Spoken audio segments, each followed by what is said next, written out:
दिन मैंने जेबीकेएसएस के जो केंद्रीय प्रवक्ता थे विजय सिंह, उनसे लाइव जुड़ा था। उन्होंने कहा कि वो मांडू या रामगढ़ सीट से अपना मनमर्जी क्षेत्र से वो चुनाव लड़ना चाहते थे जी। इसी को पार्टी एग्री नहीं किया तो वो मतलब इस्तीफा दे दिए, ऐसा उनका। अब आरोप की बात करते हैं, लोग कह रहे थे कि किसी कंपनी से आप पैसा लिए हैं और उनको साबित किया जाए किसने कहा ये, उनको बोलिए आए पूरा फैक्ट डेटा लेकर के आए, तब नहीं ये बात साबित हो। करे सारा चीज तो स्टेज दे रहा था जेबीकेएसएस, उनको लाखों की भीड़ में उनको मंच दे रहा था। अब क्या क्या चाहिए था आपको? नहीं ठीक है, देखिए बात समझिए आप, मंच की बात नहीं है, हो रही है। आपकी जो संगठन है अभी वो भी जेबीकेएसएस नाम है, पुराना वाला वो भी है। अब क्या सोच के रखे ऐसा नाम आप? और भी तो नहीं, नाम उन्होंने अपना नाम बदल लिया है। तो वो पॉलिटिकल पार्टी हो गई है ना, संगठन तो वो जेबीकेएसएस ही है। हाँ तो ठीक है, वो रखें अपना, हमारा तो अपना तो पंजीकृत आपका फायदा, आप फायदे के लिए रखे होंगे उस संगठन। हाँ नमस्कार। कई दिनों पहले आप एक ब्रेकिंग न्यूज़ देखे थे जेबीकेएसएस की ओर से। जेबीकेएसएस जो संगठन है अभी फ़िलहाल उनकी पॉलिटिकल पार्टी जेएलकेएम बनी है। उनका जो केंद्रीय उपाध्यक्ष थे संजय मेहता, वो पार्टी से इस्तीफा दे दिए। कारण का जिक्र उन्होंने नहीं किया, हालांकि कहा कि जो क्रांतिकारी झारखंड निर्माण वो पार्टी भटक चुकी है और हम आगे इनको लेकर काम करेंगे, ऐसा कुछ कहा था। आज हमारे साथ संजय जी हैं। संजय जी, सबसे पहले ये बताइए जेबीकेएसएस से इस्तीफा देने का मूल कारण क्या था आपका? जब संगठन कोई मूल उद्देश्यों से भटक जाए तो आपको कुछ निर्णय लेना पड़ता है। हम लोग ये करने नहीं आए थे कि कोई सिंडिकेट तरीके से कोई संगठन चले, इसलिए मुझे लगा कि जिन उद्देश्यों को लेकर झारखंडी जनमानस के बीच जा रहे हैं उसको पूरा करने के लिए एक नया राह अपनाना होगा। फिर मैंने अपना नया राह अपना लिया। उसी दिन मैंने जेबीकेएसएस के जो केंद्रीय प्रवक्ता थे विजय सिंह, उनसे लाइव जुड़ा था। उन्होंने कहा कि वो मांडू या रामगढ़ सीट से अपना मनमर्जी क्षेत्र से वो चुनाव लड़ना चाहते थे इसी को पार्टी एग्री नहीं किया तो वो मतलब इस्तीफा दे दिए, ऐसा उनका कहना। नहीं, उन लोगों ने एक नियम बनाया था कि जो लोकसभा लड़ रहा है वो विधानसभा नहीं लड़ेगा, सिर्फ अध्यक्ष 2 सीटों पर चाहे तो लड़ सकते हैं। एक नियम उन्होंने बनाया था।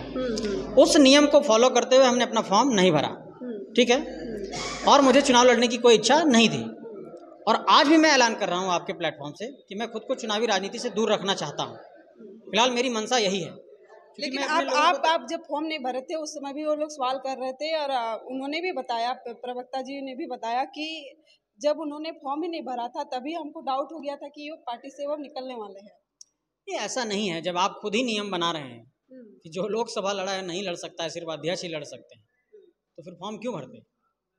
आपका ही बनाया नियम था, तो फिर इस बात को भी समझने की जरूरत है। तो आज आप नई पार्टी का घोषणा किए, वो अभी भी ये संगठन है। हाँ संगठन है, नई संगठन आप बनाए, तो ये पहले ही बना हुआ था या फिर इस्तीफे के बाद ये सब? इस्तीफे के बाद वो तो रजिस्ट्रेशन में 1 दिन लगता है, हम लोगों ने तुरंत करा लिया उसको। तो सुनने में आ रहा है कि जो पुराना वाला जेबीकेएसएस है वो अभी तक रजिस्टर्ड नहीं है, 1 दिन लगता है, आज तक हुआ क्यों नहीं है, ऐसा कुछ बता वो लोग बताएंगे। आप उसमें रह चुके हैं ना, इसलिए मैंने सलाह दिया था, नहीं माने लोग जी, नहीं माने।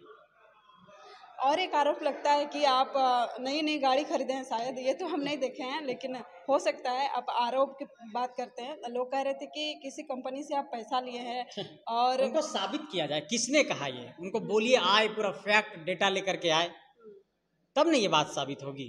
मैं एक इंडियन टैक्सपेयर सिटीजन हूँ। मैं एक गलत आरोप है। कोई भी ऐसा आरोप निराधार ही होता है। जिनको ये नहीं पता है कि किसी चीज को खरीदने के लिए उसकी एक प्रक्रिया होती है, तो इन तमाम आरोपों पर मैं नहीं जाना चाहता हूँ। उनको ये कहिए, जो भी व्यक्ति है, मैं चाहता हूँ कि आए सब लेकर के लोग और खुलासा करें मेरे बारे में कि क्या उनके पास है। मैं भी जरा देखना चाहता हूँ, मेरे अंदर भी कौतूहल है कि कौन सा ये आरोप है। आप कह रहे हैं कि हम राजनीति से अपने आप को दूर रखेंगे, अगर सिचुएशन ऐसा आया कि आपको चुनाव लड़ना पड़ा तो कहाँ से आप चुनाव लड़िएगा? सिचुएशन ऐसा आएगा तो देखा जाएगा। फिलहाल तो मैं चुनावी राजनीति से खुद को दूर रखना चाहता हूँ। लेकिन लोग कह रहे हैं कि ये जेबीकेएसएस पार्टी को जो है बिगाड़ने के लिए उन्होंने इस्तीफा दिया है, ऐसा कुछ। अब आप लोग का जो पूर्व आपका जो केंद्रीय महासचिव था है, उन्होंने कहा कि उनको अब दिया दिखाएं, अगरबत्ती जलाएं, या कौन सा उनको आदर सम्मान करें। सारा चीज तो स्टेज दे रहा था जेबीकेएसएस, उनको लाखों की भीड़ में उनको मंच दे रहा था। अब क्या क्या चाहिए था आपको? नहीं ठीक है, देखिए बात समझिए आप, मंच की बात नहीं है।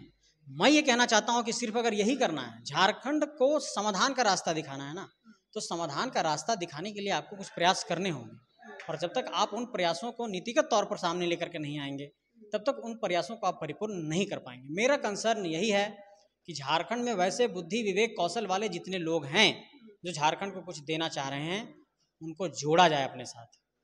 आप गौर करिए कि वैसे लोग तो नहीं जुड़ पा मतलब जुड़ नहीं पा रहे उस पार्टी में क्या? नहीं जुड़ पा रहे हैं, लोगों को एक असहजता महसूस हो रही है। आपकी जो संगठन है अभी वो भी जेबीकेएसएस नाम है, पुराना वाला वो भी है, अब क्या सोच के रखे ऐसा नाम आप? और भी तो नहीं, नाम उन्होंने अपना नाम बदल लिया है। तो वो पॉलिटिकल पार्टी हो गई है ना, संगठन तो वो जेबीकेएसएस ही है। हाँ तो ठीक है, वो रखें अपना, हमारा तो अपना तो पंजीकृत आपका फायदा, आप फायदे के लिए रखे होंगे। उस संगठन को सींचने में हमने भी अपना योगदान दिया ना। उस संगठन की आइडियोलॉजी को पहुंचाने में हमने भी अपना योगदान दिया, और उसी आइडियोलॉजी को हम जनता के बीच लेकर के जा रहे हैं। तो इसमें दिक्कत कहाँ है? मैं ये कहना चाहता हूँ कि झारखंड बचाने की ही क्रांति कर रहे थे हम लोग, और उसी झारखंड बचाने की क्रांति की हम लोग आवाज को आगे बढ़ाएंगे। आगे सभी कोई ऐसे ही कहते हैं हम झारखंड बचाने के लिए आए हैं, झारखंड के झारखंडियों को अपना हक अधिकार दिलाने के लिए आए हैं, फिर कुछ दिनों के बाद सुनाई देता है कि वो किसी और पार्टी से हाथ मिला लिए, ऐसा कुछ आगे? तो हमने तो अभी तक किसी से हाथ नहीं मिला, हमने अपनी राह अलग कर ली। 5 साल 10 साल 15 साल 20 साल संघर्ष करना पड़ेगा, करेंगे, ये बात बताना चाहते हैं। आगे की क्या रणनीति, क्या कीजिएगा आप लोग इससे? अब आज के बाद अब कैसे काम कीजिएगा? जमीनी बैठक करेंगे हम लोग, लोगों से विचार विमर्श करेंगे, और उसके बाद फिर इस पर हम लोग आगे बढ़ेंगे। जो उत्पाद सिपाही दौड़ हुई थी उस पर भी आप कुछ कह रहे थे? जी, उनके परिवारों को 50 लाख मुआवजा मिले, मैं इसकी मांग करता हूँ। 50 लाख प्रत्येक परिवार। अभी झारखंड सरकार के जो काम काज है उस पर आप कुछ टिप्पणी करना चाहेंगे? बिल्कुल टिप्पणी करना चाहेंगे। टिप्पणी ये करना चाहूँगा कि झारखंड के नौजवानों को लगातार इस बात को लेकर कहा गया कि नियुक्तियां समय पर आएगी, परीक्षा समय पर होगा, परिणाम समय पर निकलेगा। ऐसा कुछ नहीं हुआ। कैसे नहीं हुआ? पीजीटी का बहाली हुआ, अभी आप देखिए, अभी सीजीएल की फिर परीक्षा होने वाली है ना, कितना बार बार लोग परेशान हो रहे हैं इसमें नौजवान। तो जितने भी परीक्षाएं थी, जो बैकलॉग वैकेंसियां थी, उसको पूरा करने की जरूरत है। चलिए, शुक्रिया। हमारे साथ संजय मेहता थे। सारी चीजें आप लोग सुन लिए होंगे। मिलते हैं किसी और वीडियो पर। जोहार, नमस्कार। उस संगठन को सींचने में हमने भी अपना योगदान दिया ना। उस संगठन की आइडियोलॉजी को पहुंचाने में हमने भी अपना योगदान दिया, और उसी आइडियोलॉजी को हम जनता के बीच लेकर के जा रहे हैं। तो इसमें दिक्कत कहाँ है? मैं ये कहना चाहता हूँ कि झारखंड बचाने की ही क्रांति कर रहे थे हम लोग, और उसी झारखंड बचाने की क्रांति की हम लोग आवाज को आगे बढ़ाएंगे।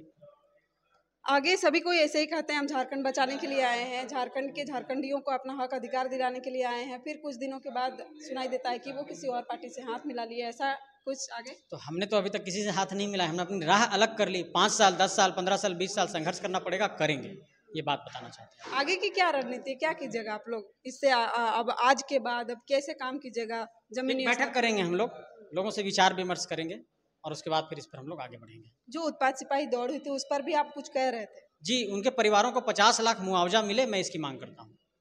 50 लाख प्रत्येक परिवार। अभी झारखंड सरकार के जो काम काज है उस पर आप कुछ टिप्पणी करना चाहेंगे?